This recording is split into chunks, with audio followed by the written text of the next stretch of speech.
ಸ್ನೇಹಿತರೆ ನಮಸ್ಕಾರ. ಜಗತ್ತಿನಲ್ಲಿ ಬೇರೆ ಬೇರೆ ದೇಶಗಳ ನಡುವೆ ಯುದ್ಧ ನಡೀತಾ ಇರ್ತದೆ. ಆದರೆ ಎಲ್ಲ ಯುದ್ಧಗಳನ್ನು ಸಹ ಆಯಾ ದೇಶದ ಜನರು ಒಪ್ಪಿಕೊಂಡಿದ್ದಾರೆ ಅಂತಲ್ಲ. ರಾಜಕೀಯ ಕಾರಣಕ್ಕಾಗಿ, ಸ್ವಾರ್ಥಕ್ಕಾಗಿ, ಯಾವುದೋ ಕೆಟ್ಟ ಉದ್ದೇಶಕ್ಕಾಗಿ ಯುದ್ಧ ನಡೀತಾ ಇರ್ತದೆ. ಅದೇ ರೀತಿಯಲ್ಲಿ ಜಗತ್ತಿನ ದೊಡ್ಡಣ್ಣ ಎನಿಸಿಕೊಂಡ ಅಮೆರಿಕ ತನ್ನ 250 ವರ್ಷಗಳಲ್ಲಿ ಕನಿಷ್ಠ 236 ವರ್ಷಗಳನ್ನು ಯುದ್ಧದಲ್ಲಿಯೇ ಕಳೆದಿದೆ. ಇದಕ್ಕೆ ಅನೇಕ ಉದಾಹರಣೆಗಳಿವೆ. ಈಗ ಸಹ ಅಮೆರಿಕ ಇಸ್ರೇಲ್ ಜೊತೆಗೂಡಿ ಮೊದಲು ಏಕಪಕ್ಷೀಯವಾಗಿ ಇರಾನ್ ಮೇಲೆ ದಾಳಿ ಮಾಡ್ತದೆ. ಅಲ್ಲಿನ ಸರ್ವೋಚ್ಚ ನಾಯಕ ಅಯತೊಲ್ಲಾ ಅಲಿ ಖಮೇನಿಯನ್ನು ಹತ್ಯೆ ಮಾಡಲಾಗ್ತದೆ. ಅಂದರೆ ಇರಾನ್ನ ಪರಮೋಚ್ಚ ನಾಯಕ ಖಮೇನಿ ಸತ್ತರೆ ಇರಾನ್ ತನ್ನ ವಶಕ್ಕೆ ಬರ್ತದೆ ಅಂತ ಭ್ರಮೆಯಲ್ಲಿದ್ದ ಟ್ರಂಪ್ ಮತ್ತು ಅಮೆರಿಕಕ್ಕೆ ಈಗ ಮುಖಭಂಗವಾಗಿದೆ. ಇರಾನ್ ತನ್ನ ಪ್ರತಿದಾಳಿಯನ್ನು ಅಮೆರಿಕ ಇಸ್ರೇಲ್ ಊಹಿಸಿದ ರೀತಿಯಲ್ಲಿ ಮಾಡ್ತಾ ಇದೆ. ಇದಕ್ಕೆ ಈಗಾಗಲೇ ಇಸ್ರೇಲ್ ಅಮೆರಿಕ ತತ್ತರಿಸಿ ಹೋಗಿದೆ. ಈಗ ಟ್ರಂಪ್ ಹೆದರಿಕೊಂಡ ರೀತಿಯಲ್ಲಿ ಕಾಣ್ತಿದ್ದಾರೆ. ಟ್ರಂಪ್ ಒಂದು ರೀತಿಯಲ್ಲಿ ಹುಚ್ಚಾಗಿ ಏನೇನೋ ಹೇಳಿಕೆಗಳನ್ನು ಕೊಡ್ತಿದ್ದಾರೆ. ನಿನ್ನೆ ಶ್ವೇತಭವನದಲ್ಲಿ ನಡೆದ ಸಂಪುಟ ಸಭೆಯಲ್ಲಿ ನನಗೆ ಇರಾನ್ನ ಸರ್ವೋಚ್ಚ ನಾಯಕನಾಗುವ ಆಫರ್ ಬಂದಿತ್ತು ಅಂತ ಹೇಳಿದ್ದಾರೆ. ಈ ಜಗತ್ತು ಕಂಡ ಒಬ್ಬ ಹುಚ್ಚು ದೊರೆ ಅಂದರೂ ತಪ್ಪಾಗಲಿಕ್ಕಿಲ್ಲ. ಟ್ರಂಪ್ ಯುದ್ಧವನ್ನು ಅಂದರೆ ಇರಾನ್ ನಡೆಸುತ್ತಿರುವ ಪ್ರತಿದಾಳಿಯಿಂದ ಎದುರುಕೊಂಡು 10 ದಿನಗಳ ಕಾಲ ಯುದ್ಧವನ್ನು ನಿಲ್ಲಿಸ್ತೇವೆ ಅಂತ ಹೇಳಿದ್ದಾರೆ. ಅಂದರೆ ಯುದ್ಧಕ್ಕೆ ಬ್ರೇಕನ್ನು ಕೊಟ್ಟಿದ್ದಾರೆ. ಇನ್ನು 10 ದಿನ ಇರಾನ್ನ ಇಂಧನ ಸ್ಥಾವರಗಳ ಮೇಲೆ ನಾವು ದಾಳಿಯನ್ನು ಮಾಡೋದಿಲ್ಲ ಅಂತ ಹೇಳಿದ್ದಾರೆ. ಅಮೆರಿಕ ನಡೆಸುವ ಯುದ್ಧವನ್ನು ಜಗತ್ತಿನ ಬಹುತೇಕರು ಖಂಡಿಸ್ತಾರೆ ಕೂಡ. ಆದರೆ ಒಂದು ಯೋಚನೆ ಬರಬಹುದು, ಅಮೆರಿಕ ನಡೆಸುವ ಯುದ್ಧವನ್ನು ಅಮೆರಿಕದ ಜನರೇ ಒಪ್ತಾರೆಯೇ ಅಂತ. ಹಾಗೆ ನೋಡಿದರೆ ಅಮೆರಿಕದ ಜನರೇ ಟ್ರಂಪ್ ನಡೆಸುತ್ತಿರುವ ಯುದ್ಧದ ವಿರುದ್ಧ, ವಿಶೇಷವಾಗಿ ಇರಾನ್ ಮೇಲಿನ ದಾಳಿಯ ವಿರುದ್ಧ ನಿಂತಿದ್ದಾರೆ. ರಾಯ್ಟರ್ಸ್ ಮತ್ತು ಇಪ್ಸೋಸ್ ಎಂಬ ಸಂಸ್ಥೆ ನಡೆಸಿದ ಸರ್ವೆಯ ಪ್ರಕಾರ ಡೊನಾಲ್ಡ್ ಟ್ರಂಪ್ 2ನೇ ಅವಧಿಯಲ್ಲಿ ಅಮೆರಿಕದ ಅಧ್ಯಕ್ಷ ಸ್ಥಾನವನ್ನು ಹಿಡಿದ ಮೇಲೆ ಅಮೆರಿಕದ ಜನರು ಆಡಳಿತದ ಮೇಲಿನ ಭರವಸೆಯನ್ನು ಕಳೆದುಕೊಂಡಿದ್ದಾರೆ.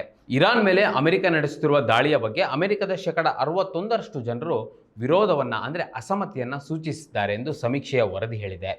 ಇಪ್ಸೋಸ್ ಮಾಡಿದ ಸಮೀಕ್ಷೆಯಲ್ಲಿ ಅಮೆರಿಕದ ಬಹುತೇಕ ಜನರು ಟ್ರಂಪ್ ಆಡಳಿತದ ಬಗ್ಗೆ ಅಸಮ್ಮತಿಯನ್ನು ವ್ಯಕ್ತಪಡಿಸಿದ್ದಾರೆ.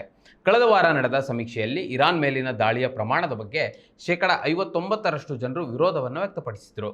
ಆದರೆ ಈ ವಾರದ ಸಮೀಕ್ಷೆಯಲ್ಲಿ ಆ ಸಂಖ್ಯೆ ಏರಿಕೆಯಾಗಿದೆ. ಅದು 61%ಕ್ಕೆ ಏರಿಕೆಯಾಗಿದೆ.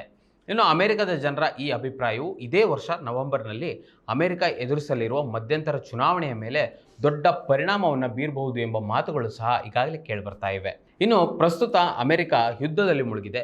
ಅನೇಕ ಸಂದರ್ಭದಲ್ಲಿ ಬೇರೆ ದೇಶಗಳು ಯುದ್ಧ ಮಾಡ್ತಿದ್ರು, ಅಮೆರಿಕ ಮಧ್ಯಪ್ರವೇಶವನ್ನು ಮಾಡಿ ನಾನೇ ಯುದ್ಧವನ್ನು ನಿಲ್ಲಿಸಿದ್ದು, ನಾನಿಲ್ಲದಿದ್ದರೆ ಯುದ್ಧ ನಿಲ್ತಿರಲಿಲ್ಲ ಎಂಬ ಮಾತುಗಳನ್ನು ಹೇಳಿದ್ದು ನೀವೆಲ್ಲ ಕೇಳಿರ್ತೀರ. ಅಂದರೆ ಯಾವುದೇ ದೇಶಗಳು ಯುದ್ಧ ಮಾಡಿದರೂ ಸಹ ಅದರ ಲಾಭವನ್ನು ಪಡೆಯುವುದು ಅಮೆರಿಕ ಮಾತ್ರ. ಈ ರೀತಿಯಲ್ಲಿ ಡೊನಾಲ್ಡ್ ಟ್ರಂಪ್ ಸೇರಿದಂತೆ ಈ ಹಿಂದಿನ ಅನೇಕ ಅಧ್ಯಕ್ಷರು ಸಹ ಇದೇ ರೀತಿಯಲ್ಲಿ ಮಾಡ್ಕೊಂಡು ಬಂದಿದ್ದಾರೆ. ಆದರೆ ಟ್ರಂಪ್ ಮಾತ್ರ ನಾಚಿಕೆ ಎಲ್ಲವನ್ನು ಬಿಟ್ಟು ನೇರವಾಗಿ ಯುದ್ಧಕ್ಕೆ ಇಳಿದಿದ್ದಾರೆ. ಇರಾನ್ ಮೇಲೆ ಮೊದಲು ದಾಳಿ ಆರಂಭವಾದಾಗ ಅಂದರೆ ಫೆಬ್ರವರಿ 28 ಮತ್ತು ಮಾರ್ಚ್ 1ರಂದು ರಾಯ್ಟರ್ಸ್ ಇಪ್ಸೋಸ್ ಸಮೀಕ್ಷೆಯನ್ನು ನಡೆಸಿತ್ತು. ಆಗ ದಾಳಿಯನ್ನು 27% ಜನರು ಒಪ್ಪಿದರೆ 43% ಜನರು ಇದರ ಬಗ್ಗೆ ವಿರೋಧವನ್ನು ವ್ಯಕ್ತಪಡಿಸಿದರು. ಇನ್ನು 29% ಜನರು ಯಾವುದೇ ಖಚಿತ ನಿರ್ಧಾರಕ್ಕೆ ಬರಲಾಗುವುದಿಲ್ಲ ಅಂತ ಹೇಳಿದರು. ಇನ್ನು ಅದೇ ಸಮೀಕ್ಷೆಯಲ್ಲಿ ಇರಾನ್ ಮೇಲೆ ಅಮೆರಿಕ ಮಾಡುತ್ತಿರುವ ಯುದ್ಧದಿಂದ ಎಷ್ಟು ಮಟ್ಟಿಗೆ ಅಮೆರಿಕವನ್ನು ಕಡಿಮೆ ಸುರಕ್ಷಿತವಾಗಿರಿಸುತ್ತದೆ ಎಂದು ಪ್ರತಿಕ್ರಿಯೆ ನೀಡಿದವರಲ್ಲಿ 46% ಜನರಿದ್ದಾರೆ. ಈ ಯುದ್ಧ ಅಮೆರಿಕವನ್ನು ಸುರಕ್ಷಿತವಾಗಿ ಇಡ್ತದೆ ಎಂಬುವರಲ್ಲಿ 26% ಜನರಿದ್ದಾರೆ.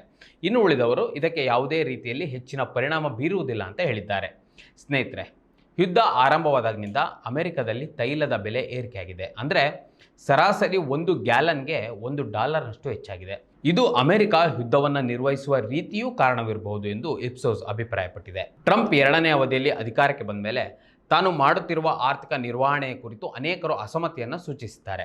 ಅದರಲ್ಲಿ 29% ಅಮೆರಿಕನ್ನರು ಮಾತ್ರ ಟ್ರಂಪ್ ಆರ್ಥಿಕ ನಿರ್ವಹಣೆಯನ್ನು ಅನುಮೋದಿಸಿದ್ದಾರೆ. ಇನ್ನು ರಾಯ್ಟರ್ಸ್ ವರದಿ ಪ್ರಕಾರ ಟ್ರಂಪ್ ಅವರ ಆಡಳಿತದ ಅವಧಿಯಲ್ಲಿ ಅತ್ಯಂತ ಕಡಿಮೆ ರೇಟಿಂಗ್ ಇದು ಎಂದಿದೆ.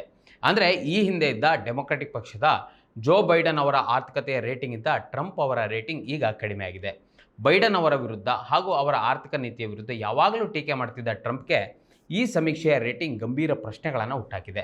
ವಿಶೇಷವಾಗಿ ಟ್ರಂಪ್ಗೆ ಮುಖಭಂಗವಾಗಿದೆ ಅಂತಲೇ ಹೇಳ್ಬೋದು. ಇನ್ನು ರಾಯ್ಟರ್ಸ್ ಮತ್ತು ಇಪ್ಸೋಸ್ ಸಮೀಕ್ಷೆಯನ್ನು ಆನ್ಲೈನ್ನಲ್ಲಿ ಮತ್ತು ರಾಷ್ಟ್ರವ್ಯಾಪಿಯಾಗಿ ಜನರನ್ನು ಭೇಟಿ ಮಾಡಿ ನಡೆಸಿದೆ.